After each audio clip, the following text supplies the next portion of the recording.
আজ আমি তোমাদের জন্য জবা ফুল দিয়ে এমন একটি রেমেডি নিয়ে এসেছি যা তোমাদের বয়স এত বেশি কমিয়ে দেবে যে তোমরা 18 বছরের মনে হবে। এই জবা ফুল দিয়ে তৈরি ক্রিমটি লাগালে তোমাদের ত্বক হবে ফর্সা, মুখের ময়লা দূর হবে এবং তোমাদের বয়স বাড়ার কোনো ছাপ মুখে দেখা যাবে না। তো চলো আর দেরি না করে দেখে নিই এই জবা ফুলের ক্রিমটি কিভাবে তৈরি করতে হবে। প্রথমে আমাদের লাগবে জবা ফুল। আমি এখানে 4টি জবা ফুল নিয়ে নিয়েছি। এই জবা ফুলটা আমাদের ত্বককে টাইট করতে, আমাদের ত্বকে গ্লো আনতে এবং দাগ-ছোপ দূর করতে খুব সাহায্য করে। প্রথমে একটি পাত্রে জল নিয়ে এই জবা ফুলগুলো দিয়ে দিতে হবে এবং জল দিয়ে আমরা এই ফুলগুলো সেদ্ধ করব। সেদ্ধ করলে জবা ফুলের ভেতরে যে জেলটা থাকে এবং যে লিকুইডটা থাকে তা বেরিয়ে আসবে। দেখো বন্ধুরা, আস্তে আস্তে এই ফুলগুলো সেদ্ধ হয়ে জলের রং একদম লাল টকটকে হয়ে গেছে। এখন আমরা এটাকে নামিয়ে নেব এবং এই জলটা ছেঁকে নিয়ে একটি পাত্রে রাখবো। এই জবা ফুলের লিকুইডটা তোমরা চাইলে একটি স্প্রে বোতলে ভরে নরমাল টোনার হিসেবেও ব্যবহার করতে পারো। তবে সেই লিকুইডটা আলাদা রেখে দেবে, কারণ ক্রিম তৈরির জন্য আমরা অন্য লিকুইড ব্যবহার করব।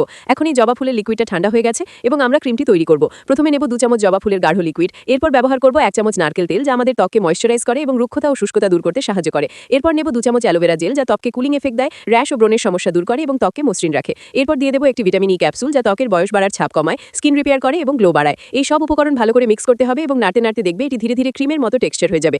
বন্ধুরা, এই ক্রিমটি আমাদের স্কিনের জন্য খুবই উপকারী, কারণ জবা ফুল ত্বকের দাগ-ছোপ কমাতে, রিঙ্কেলস দূর করতে, ত্বককে টাইট ও ইউথফুল করতে খুব সাহায্য করে। দেখো, এটি এখন পুরোপুরি একটি ক্রিমের মতো হয়ে গেছে। এবার এটিকে একটি কৌটোর মধ্যে ভরে রেখে দাও। তোমরা এটি নাইট ক্রিম হিসেবে ব্যবহার করবে এবং নিয়মিত রাতে ঘুমাতে যাওয়ার আগে মুখে লাগিয়ে আলতো হাতে মাসাজ করবে। কয়েকদিন ব্যবহার করলে দেখতে পাবে তোমাদের ত্বক টাইট ও গ্লোয়িং হয়ে গেছে। এই জবা ফুলের নাইট ক্রিম ব্যবহার করলে তোমাদের বাইরে থেকে আর কোনো কেমিক্যালযুক্ত ক্রিম কেনার প্রয়োজন হবে না। ভিডিওটি যদি ভালো লাগে তাহলে লাইক করো, শেয়ার করো এবং আমার চ্যানেলটিকে সাবস্ক্রাইব করে পেজটি ফলো করে দিও। ধন্যবাদ।